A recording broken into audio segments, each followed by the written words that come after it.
Just make a commentary about the area. Okay, so tell us a little bit about your understanding of the area. Okay. Can that be negative as well as positive? Yeah, it can. Absolutely. Okay, I'm ready when you are. Okay.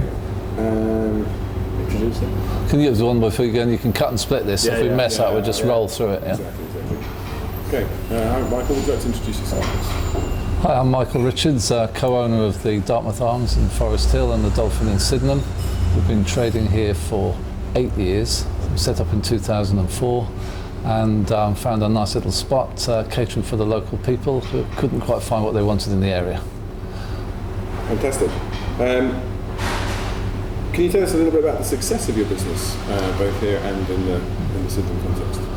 When we found the Dartmouth Arms, it was in a very sorry state. It was eclipsed by the Wetherspoons. We felt there was a place a little bit more upmarket where people could come and be a bit more relaxed, serve some decent food. There was nothing like that in the area at the time. It has been successful, and we expanded into Sydenham to the Dolphin, which is a nice pub with a beautiful garden, and that caters for a slightly different crowd, similarly successful and keeping us busy every day of the week.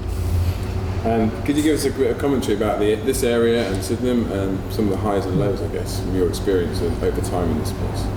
Well, when we first started, we thought Forest Hill was really going to take off. We felt that with its transport connections, it was a fantastic place to have a little business. It's taken a long time. I think it's only since the overground came in that we're really beginning to feel a difference.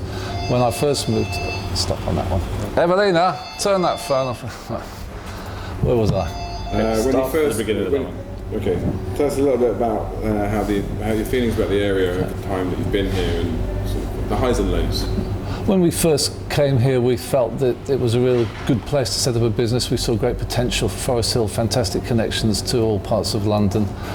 It's only really, however, been since the overground came in that things have really started to take off. I remember when I first moved to the area 20, 30 years ago, you wouldn't hear an accent anything other than Southeast London. Now it's a very, very different place. You can see the young professionals, you can see people moving in, and you know that they need somewhere to go and something to do. And we hope we're catering for a slice of that. And any of the negatives about the context of the South Circular? How do you think the High Street could be improved? I think the High Street looks a little bit sad, a lot of empty shops. Recently I was walking up and down, 20-30% vacancies on the shops, properties not looked after, high rents. These are things that could be addressed. I think signage is dreadful in places, people are out to put up things they really shouldn't. A little bit more control, a little bit of care. It is a conservation area, and I think it doesn't look like one. I think if everyone tried a bit harder, there's no proper rubbish collection here. I think that's a great detriment to the area. People just don't know what to do, they leave it out on the street. And how do you think a town centre team could help encourage positive aspects of it? Well, I think that they could stop that. How could they help? Well, the kind of marketing, I think, kind of sharing marketing opportunities, trying to raise the general profile. Well, one of our biggest bugbears is outside the station. There was a notice board claiming the great things of Forest Hill with nothing on it, or things that were 5 years out of date. That's something that could be instantly. Certainly, you could take some care, inform people of what's going on, tell people what they should do and what's expected of them, not just what they can get, what they need to do to keep Forest Hill and help it grow. Brilliant. Thank you very much, Michael. Is there anything else? Anything you want to add? Come to the Dartmouth Arms. There we go.